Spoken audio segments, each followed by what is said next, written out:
اردو ادب کے پروگرام تعلیم گھر میں خوش آمدید۔ میں ہوں شابان جلن شابان۔ عزیز طلبہ، جماعت نہم اور دوہم کے مضمون اردو کے حصہ غزل کے ساتھ حاضر ہیں۔ عزیز طلبہ، جماعت نہم اور دوہم میں ایک حصہ غزل آتا ہے اور اس کے بارے میں آج ہم جان لیتے ہیں۔ چونکہ آج کا لیکچر جو ہے وہ غزل کی تعریف، غزل کی شرائط اور غزل کا طریقہ کار یا کیسی غزل ہوتی ہے، اگر تفہیم غزل ہے تو یہ دونوں جماعت نہم اور دوہم دونوں کے لیے یکساں مفید ہے، فائدہ مند ہے، اور دونوں کے لیے ایک ہی لیکچر میں نے بنایا ہے۔ تو یہ آج کا لیکچر جماعت دوہم اور نہم۔ اس کے علاوہ اگر 8th میں میرے خیال میں غزل نہیں ہے، اگر اس سے فرسٹ ایئر میں ہے، سیکنڈ ایئر میں ہے، یا اگر وہ MA میں بھی ہے تو وہ سب کے لیے یہ حصہ وہاں پہ موجود ہوتا ہے، لازمی حصہ ہوتا ہے، اس کو بھی کرنا ہوتا ہے۔ تو آج میں آپ کو بتلاتا ہوں کہ اصل میں غزل ہے کیا، غزل کی کیا بنیادی ضروریات ہے اور اس کی ضروری ہدایات جو ہے وہ کیا ہے۔ تو سب سے پہلے ہم غزل کی تعریف جان لیتے ہیں۔ غزل ہوتی کیا ہے؟ غزل عزیز طلبہ، اگر ہم اس کی وضاحت میں بہت ہے، اس کے لیے ہمیں اس کی ضرورت بھی نہیں ہے، نہ ہی وہ ہمارے سلیبس کا حصہ ہے۔ ہمیں صرف اور صرف یہ جاننا ضروری ہے ہمارے لیے کہ غزل کیا ہے۔ غزل عزیز طلبہ، غزل کے لغوی معنی اگر ہم دیکھیں تو عورتوں سے بات کرنا، ہم عام کتابوں میں، مارکیٹ میں، ہر جگہ پہ یہ مل جاتا ہے، عورتوں سے بات کرنا غزل کہلاتا ہے، ٹھیک ہے۔ اس کے علاوہ جو غزل ہے وہ کچھ اس طرح بھی اس کی تعریف ہو سکتی ہے، غزل کی تعریف کہ جون جولائی کی سخت گرمی میں تپتے ہوئے صحرا میں ایک شکاری ہرن کے پیچھے شکاری کتے چھوڑتا ہے۔ وہ ہرن جتنا خود کو بچا سکتا ہے بچاتا ہے، بھاگتا ہے، دوڑتا ہے۔ جب وہ تھک جاتا ہے شکاری تیر چلاتا ہے، وہ تیر اس کی گردن پر لگتا ہے۔ اس تیر کے گردن پر لگنے سے جو اس کی چیخ نکلتی ہے، جو آہ نکلتی ہے، اس کو غزل کہتے ہیں۔ اسی طرح شاعر کے دل سے نکلی ہوئی چیخ اور آہ کو غزل کہتے ہیں۔ اس طرح اب غزل کے موضوعات بدل گئے، غزل میں بہت سارے خیالات اب نئے بھی آ رہے ہیں، جو جس نے جدید غزل کو بالکل ہی بدل دیا ہے۔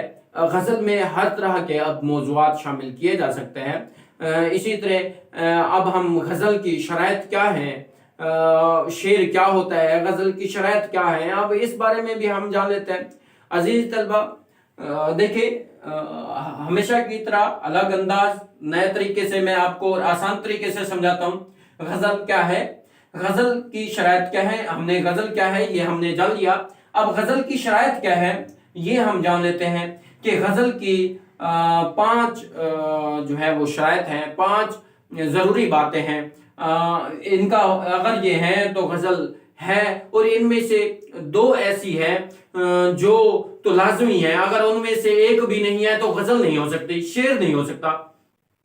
اور اس کے علاوہ 3 ایسی ہیں جو اگر کہیں نہ بھی موجود ہوں غزل میں تو بھی غزل پوری ہو جاتی ہے، اگر ساری موجود ہوں تو وہ غزل مکمل طور پر ایک معیاری غزل ہو جاتی ہے۔ اسی طرح ہم جان لیتے ہیں، سب سے پہلے مطلع ہے، پھر مقطع ہے، پھر قافیہ ہے، پھر ردیف ہے، اور آخر میں بہر ہے۔ تو عزیز طلبہ، اب ہم ان شرائط کے بارے میں مختصر سا جان لیتے ہیں کہ یہ کیا ہوتے ہیں، ان کی تعریف بھی اور ان کی وضاحت جو ہے وہ ہم جان لیتے ہیں۔ سب سے پہلے عزیز طلبہ، میں آپ کو جو 2 بتا رہا ہوں کہ جو اہم ہیں، جن کے بغیر غزل یا شعر ممکن نہیں ہے، وہ کون سی ہیں، تو وہ یہ میں نے سامنے لکھ دی ہے۔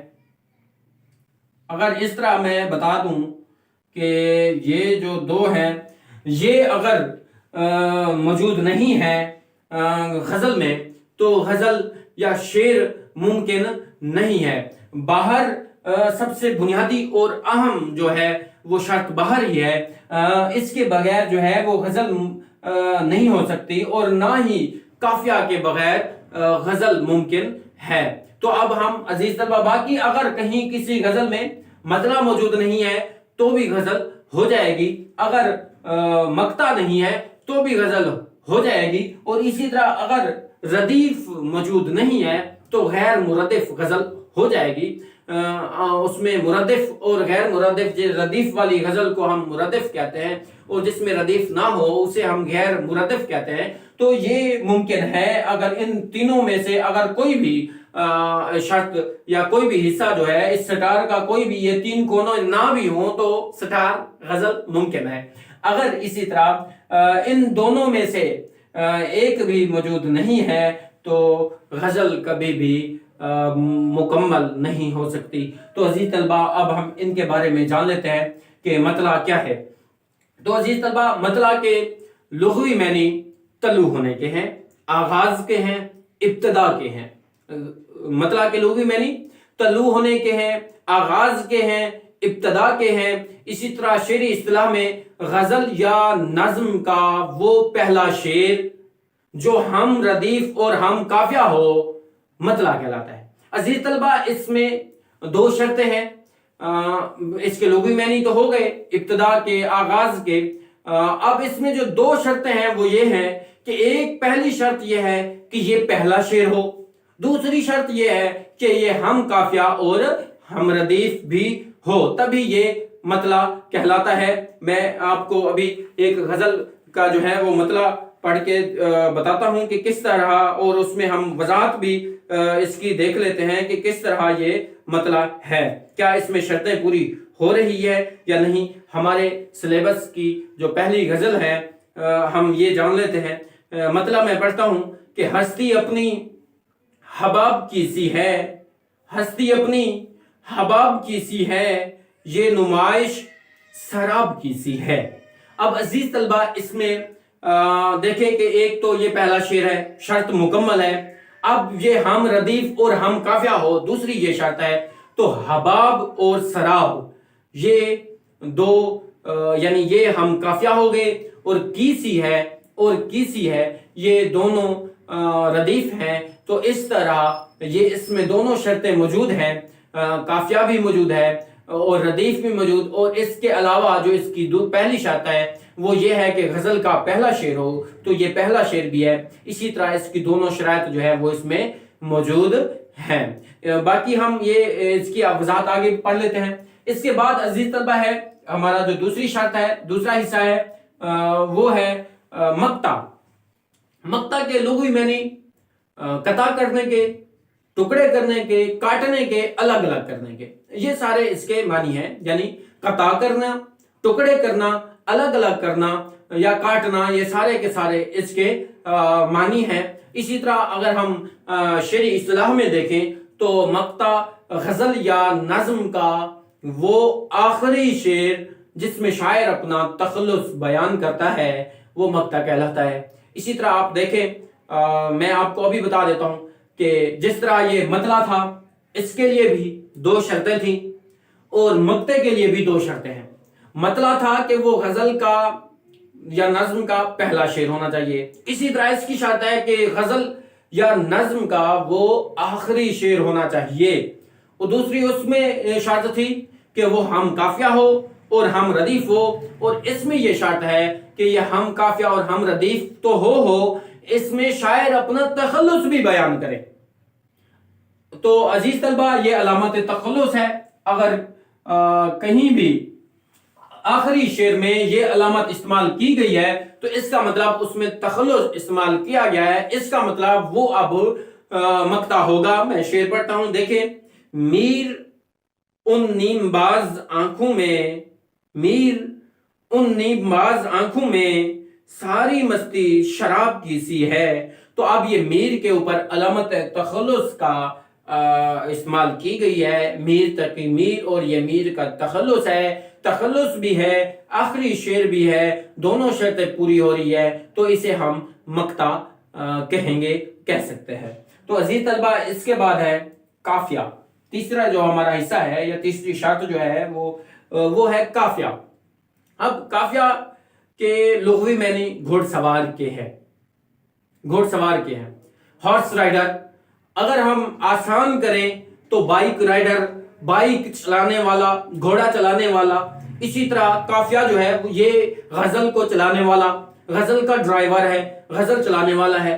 اب ہم اس کی اصطلاح میں تعریف جو ہے وہ پڑھ لیتے ہیں کہ شعری اصطلاح میں غزل یا نظم کے اشعار میں آنے والے ہم شکل و ہم آواز الفاظ کو قافیہ کہتے ہیں۔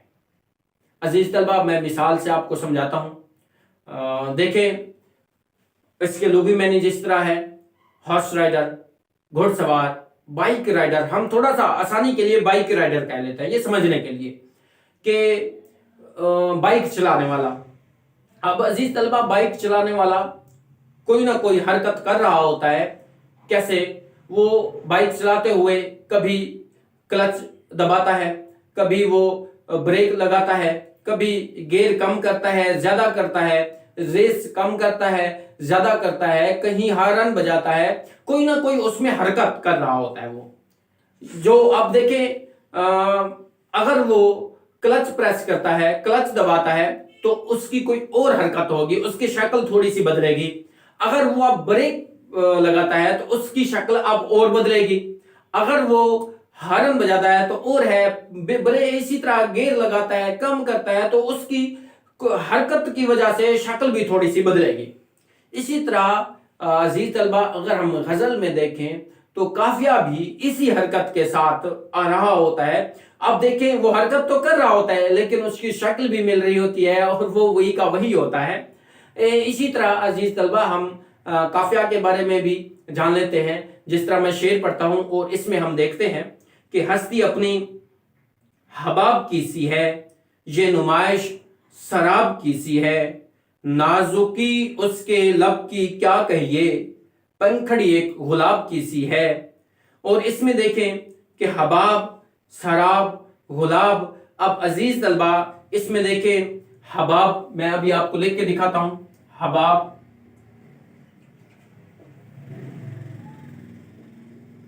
سراب اور شراب۔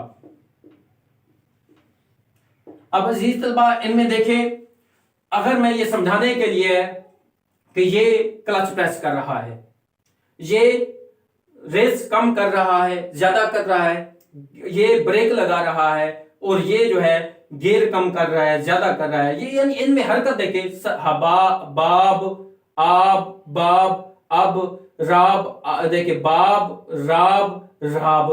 اب دیکھیں ان میں اب شروع میں تھوڑی سی ہمیں تبدیلی ہے، وہ کیا ہے کہ ہے، سین ہے، شین ہے، یا اس طرح کا کوئی نہ کوئی اور بھی تبدیلی ہو سکتی ہے۔ ہم مزید اس میں جو موجود ہے وہ ہم دیکھ لیتے ہیں کہ خواب ہے، اضطراب ہے، خراب ہے، کباب ہے، اور اسی طرح شراب ہے، غلاب ہے۔ یہ سارے کے سارے اس میں تھوڑی سی تبدیلی آ رہی ہے، وہی اس کی موومنٹس جو حرکت وہ کر رہا ہے اسی طرح یہ بھی تھوڑی سی حرکت کے ساتھ تو کچھ نہ کچھ کیفیت اس کی بدل رہی ہے، معنی بالکل اس کے مختلف ہوں گے۔ اسی طرح جہاں وہاں اس کے بریک لگانے کا مطلب اور ہے اور ریس دینے کا مطلب اور ہے، کلچ پریس کرنے کا مطلب اور ہے، اور اسی طرح ہارن بجانے کا مطلب اور ہے، اسی طرح شراب کا مطلب اور ہے، غلاب کا مطلب اور ہے، سراب کا مطلب اور ہے۔ تو عزیز طلبہ اس طرح دیکھیں کہ یہ مختلف اس میں قافیہ جو ہے تھوڑی سی شکل کے ساتھ الفاظ جو ہے وہ آواز ویسی وہی ہوتی ہے، ہم آواز بھی ہوتی ہے، ہم شکل بھی یہ ہے، تھوڑی سی اس میں جو تبدیلی ہے یہی تبدیلی وہ تبدیلی ہے، اسے ہم قافیہ کہتے ہیں۔ تو اب اس میں دوبارہ آپ کو تعریف قافیہ کے لغوی معنی گھوڑ سوار کے ہیں، ہارس رائڈر کے ہیں، آسانی کے لیے ہم بائک رائڈر کہہ سکتے ہیں، بائک کا ڈرائیور کہہ سکتے ہیں۔ اسی طرح ہم جو ہے وہ غزل کا ڈرائیور کسے کہیں گے؟ قافیہ کو کہیں گے۔ تو یہ قافیہ کے یہ عزیز طلبہ ہم نے ساری وضاحت سے پڑھ لیا۔ اس کے بعد اور یہ لازمی عنصر ہے، لازمی حصہ ہے۔ اگر قافیہ نہیں ہے، اب ڈرائیور کے بغیر کبھی بھی گاڑی نہیں چل سکتی۔ ایک گاڑی ہے، عام میں کہتے ہیں جی گاڑی ہے، اب سفر تبھی ہوگا جب تک ڈرائیور ہوگا، ڈرائیور نہیں ہے ڈرائیور تو کبھی بھی گاڑی نہیں چل سکتی۔ اسی طرح غزل بھی ایک گاڑی ہے، غزل تب تک نہیں چل سکتی جب تک اس کا ڈرائیور ہی موجود نہیں ہے۔ تو اب یہ قافیہ کا ڈرائیور جو ہے اس کا ہونا ضروری ہے۔ تو عزیز طلبہ اس کے بعد ہے ردیف۔ اب ردیف کے معنی ویسے پیچھا کرنے کے ہیں، گھوڑ سوار کے پیچھے پیچھے آنے کے ہیں۔